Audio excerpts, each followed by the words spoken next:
그날 예수님께서 집에서 나와 호숫가에 앉으셨습니다. 많은 사람들이 예수님의 주위에 몰려들었습니다.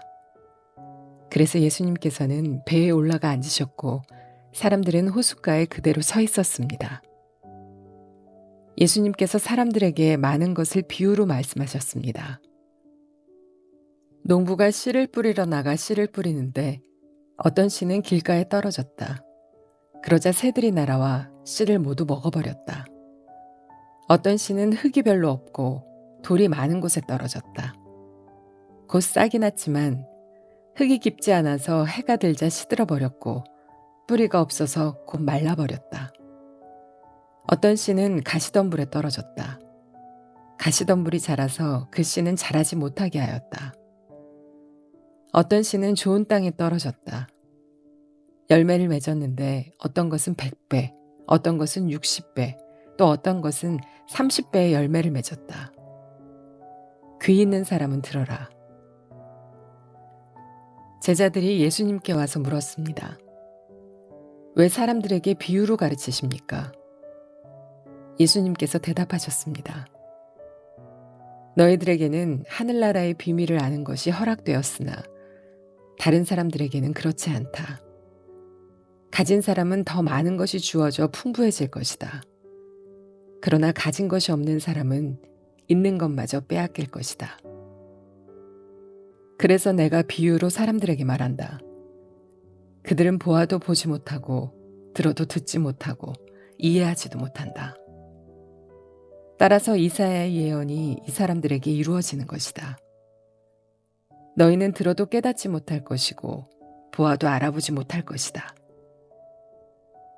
이 백성들의 마음이 둔해졌고 귀는 듣지 못하고 눈은 감겨 있다.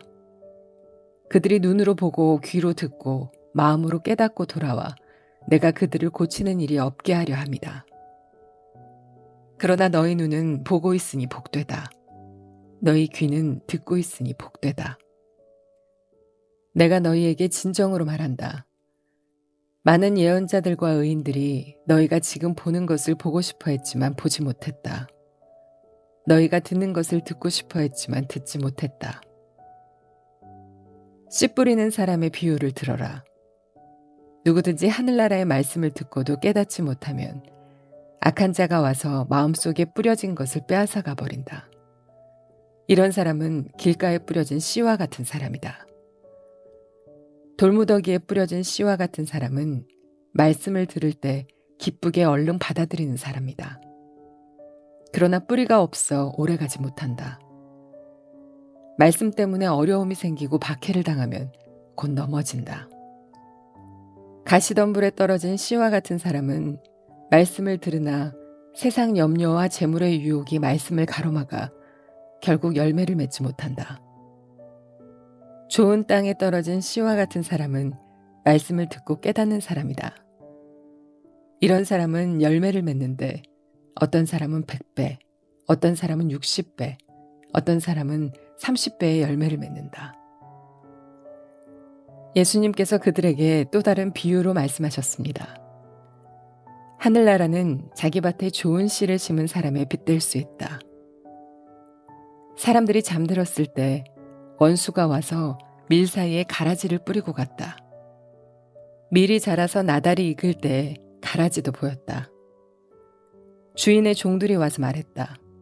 주인님, 밭에 좋은 씨를 뿌리지 않았습니까? 그런데 어디서 이런 가라지가 나왔을까요? 주인이 대답했다. 원수가 그랬구나. 종들이 주인에게 물었다. 저희가 가서 가라지를 다 뽑아버릴까요? 주인이 대답했다. 아니다. 너희가 가라지를 뽑을 때 밀도 함께 뽑힐라. 추수할 때까지 함께 자라게 놔두어라. 추수할 때 내가 일꾼들에게 먼저 가라지를 거두어 묶어서 불에 태우고 밀은 거두어 곳간에 쌓으라고 하겠다. 예수님께서 또 다른 비유를 그들에게 말씀해 주셨습니다.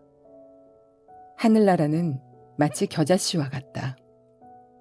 어떤 사람이 겨자씨를 가져다가 자기 밭에 심었다. 이 씨는 다른 어떤 씨보다도 작다. 그런데 이것이 완전히 자라면 다른 어떤 풀보다도 더 큰 식물이 된다. 그러면 하늘의 새들이 와서 그 가지에 둥지를 틀 수 있게 된다. 예수님께서 또 다른 비유를 그들에게 말씀해 주셨습니다. 하늘나라는 누룩에 빗댈 수 있다. 여자가 누룩을 가져다가 밀가루 3포대에 섞어 넣었더니 반죽이 부풀어 올랐다. 예수님께서 이 모든 것들을 사람들에게 비유로 말씀해 주시고 비유가 아니면 아무것도 말씀하지 않으셨습니다. 이것은 예언자가 말한 것을 이루려고 하신 것입니다. 내가 입을 열어 비유를 말할 것이다. 이 세상이 세워질 때부터 지금까지 숨겨졌던 것을 말할 것이다. 그때 예수님께서 사람들에게서 떠나 집으로 들어가셨습니다. 제자들이 예수님께 와서 말했습니다. 밭에 난 가라지의 비유에 대해 저희들에게 설명해 주십시오. 예수님께서 대답해 주셨습니다. 밭에 좋은 씨를 뿌리는 이는 인자이다. 그리고 밭은 세상이다. 좋은 씨는 하늘나라의 모든 아들들이다. 가라지는 악한 자의 아들들이다. 그리고 나쁜 씨를 심은 원수는 마귀이다. 추수 때는 세상의 마지막 날이다. 추수하는 일꾼들은 천사들이다. 가라지는 다 뽑혀서 불에 태워지는 것과 같이 세상의 마지막 날에도 그렇게 될 것이다. 인자가 천사들을 보낼 것인데 이들은 죄를 짓게 만드는 자들과 불법을 행하는 자들을 모두 하늘나라에서 추려내 불타는 아궁 위에 던질 것이다. 사람들이 그곳에서 슬피 울고 고통스럽게 이를 갈 것이다. 그때 의인은 하늘나라에서 해처럼 빛날 것이다. 귀 있는 자는 들어라. 하늘나라는 밭에 숨겨진 보물과 같다. 어떤 사람이 그 보물을 발견하고 다시 밭에 숨겼다. 그는 매우 기뻐하며 돌아가서 가진 것을 모두 팔아 그 밭을 샀다. 또한 하늘나라는 진주를 찾는 상인과 같다. 아주 값진 진주를 발견하자 그 사람은 가서 가진 것을 모두 팔아 그 진주를 샀다. 또한 하늘나라는 호수에 던져 온갖 종류의 고기를 잡은 그물과 같다. 그물이 가득 찼을 때 어부들은 바다로 그물을 끌어당겼다. 그들은 앉아서 좋은 물고기는 바구니에 담고 나쁜 것들은 던져버렸다.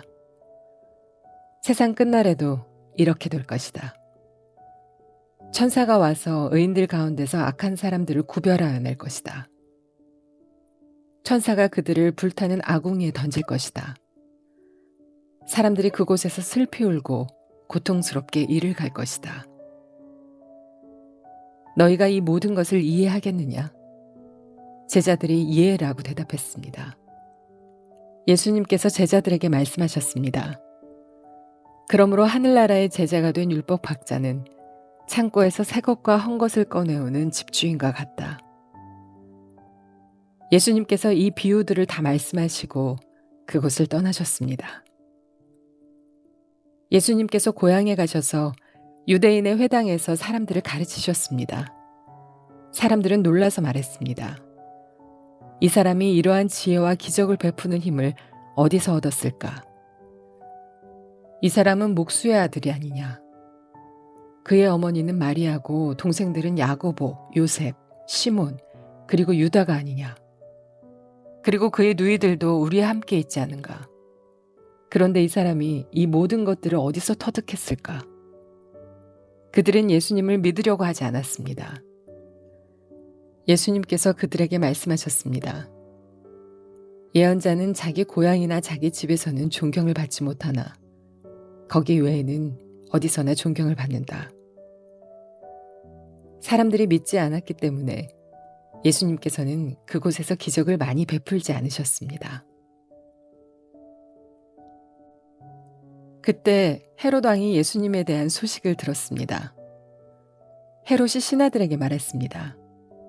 이 사람은 세례자 요한이다. 그가 죽었다가 다시 살아난 것이 틀림없어. 그 사람에게서 기적이 나타나는 것도 바로 이 때문일 거야. 헤롯은 예전에 요한을 체포하여 결박하고 감옥에 가둔 적이 있었습니다. 헤롯이 이렇게 한 것은 자기 동생 빌립의 아내였던 헤로디아 때문이었습니다. 요한이 헤롯에게 당신이 헤로디아를 아내로 삼은 것은 잘못이오 라고 말했던 것입니다. 헤롯은 요한을 죽이려고 했지만 사람들이 두려웠습니다. 이는 사람들이 요한을 예언자라고 생각하고 있었기 때문이었습니다. 그런데 헤롯의 생일에 헤로디아의 딸이 손님들 앞에서 춤을 추었습니다. 헤롯은 매우 기분이 좋았습니다. 그래서 헤롯은 딸이 요청하는 것은 무엇이든지 주겠다고 맹세하였습니다. 어머니로부터 지시를 받은 딸은 헤롯에게 말했습니다. 쟁반 위에 세례자 요한의 머리를 담아주세요. 왕은 망설였지만 자기가 한 맹세 때문에 그리고 함께 식사를 하던 손님들 때문에 요한의 머리를 주라고 명령을 내렸습니다. 그는 사람을 보내어 감옥 안에 있는 요한의 머리를 베게 하였습니다. 요한의 머리가 쟁반에 담겨져 왕에게 왔고 왕은 그것을 소녀에게 주었습니다. 소녀는 그것을 자기 어머니에게 가져다 주었습니다. 요한의 제자들이 와서 시체를 거두어 장사를 지냈습니다. 그들은 예수님께 와서 이 소식을 전했습니다. 예수님께서 이 소식을 들으시고 그곳을 떠나 배를 타고 혼자 조용한 곳으로 가셨습니다. 그러나 여러 마을에서 사람들이 이 사실을 전해 듣고 걸어서 예수님을 따라왔습니다. 예수님께서 배에서 내려 사람들이 모여 있는 것을 보셨습니다. 예수님께서는 그들을 불쌍히 여기시고 병든 사람들을 고쳐주셨습니다. 저녁이 되자 제자들이 예수님께 와서 말했습니다. 이곳은 외딴 곳이고 시간도 너무 늦었습니다. 사람들을 이제 보내어 마을에 가서 먹을 것을 각자 사도록 하는 것이 좋겠습니다. 예수님께서 제자들에게 대답하셨습니다. 갈 필요가 없다. 너희가 그들에게 먹을 것을 주어라. 제자들이 대답했습니다. 우리가 가진 것이라고는 빵 5개와 생선 2마리 뿐입니다. 예수님께서 말씀하셨습니다. 그것들을 내게 가져오너라. 사람들을 풀밭에 앉게 하신 후 예수님께서는 빵 5개와 생선 2마리를 손에 들고 하늘을 바라보며 감사기도를 드리셨습니다. 그 다음에 제자들에게 그것들을 떼어주셨고 제자들은 그것을 사람들에게 나누어 주었습니다. 모든 사람들이 먹고 배가 불렀습니다. 먹고 남은 조각들을 거두었더니 12바구니에 가득 찼습니다. 먹은 사람은 약 5,000명이나 되었는데 이는 여자와 어린아이를 포함하지 않은 숫자입니다. 그 즉시 예수님께서는 제자들을 배에 타게 하시고 호수 건너편으로 먼저 가 있으라고 하셨습니다. 그동안에 예수님께서는 사람들을 되돌려 보내셨습니다. 사람들을 보내신 후 예수님께서는 기도하러 홀로 산 위에 올라가셨습니다. 그리고 저녁 때까지 그곳에 혼자 계셨습니다. 배는 이미 육지에서 멀리 떨어져 있을 때였습니다. 제자들은 큰 파도와 거친 바람으로 어려움을 겪게 되었습니다. 새벽 3시에서 6시 사이에 예수님께서 호수 위를 걸어서 제자들에게 오셨습니다. 제자들은 예수님께서 호수 위를 걸어오시는 것을 보고 겁에 질렸습니다. 그들은 유령이다 라고 소리쳤습니다. 너무 무서워서 비명을 지른 것입니다.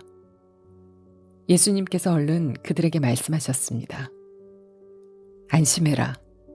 나다. 두려워하지 마라. 베드로가 예수님께 말했습니다. 주여, 정말 주님이시라면 저에게 물 위를 걸어오라고 하소서. 예수님께서 말씀하셨습니다. 오너라. 베드로는 배에서 내려 물 위를 걸어 예수님께로 향했습니다.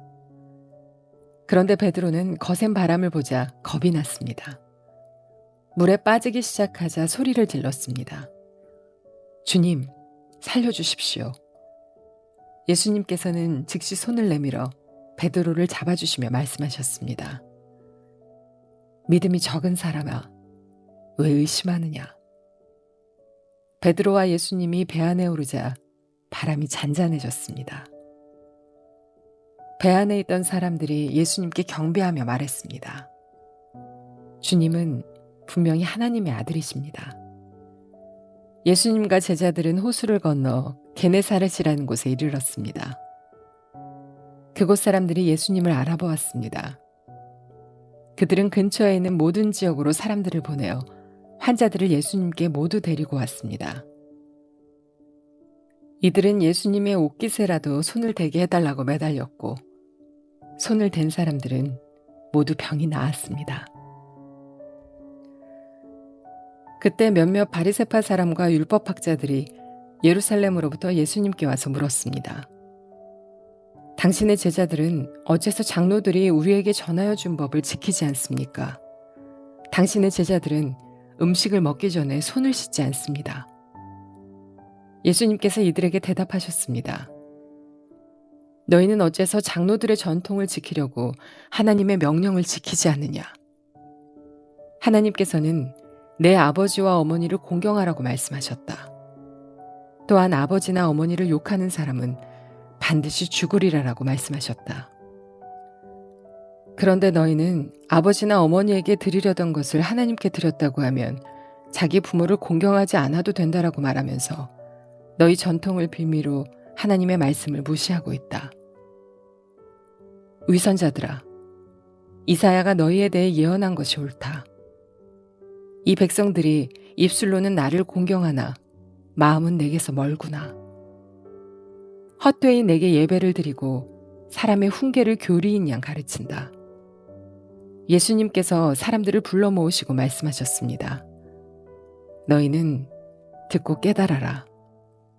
입으로 들어가는 것이 사람을 더럽히는 것이 아니라 입에서 나오는 것이 사람을 더럽힌다. 그때 제자들이 예수님께 와서 물었습니다. 바리새파 사람들이 이 말씀을 듣고 감정이 상한 것을 아십니까?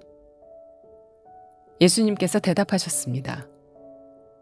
하늘에 계신 나의 아버지께서 직접 심지 않으신 나무는 모두 뿌리 뽑힐 것이다. 그들을 내버려 두어라. 이들은 안못 보는 인도자이다. 보지 못하는 사람이 다른 보지 못하는 사람을 안내하면 둘 다 구덩이에 빠질 것이다. 베드로가 예수님께 말했습니다. 이 비유를 설명해 주십시오.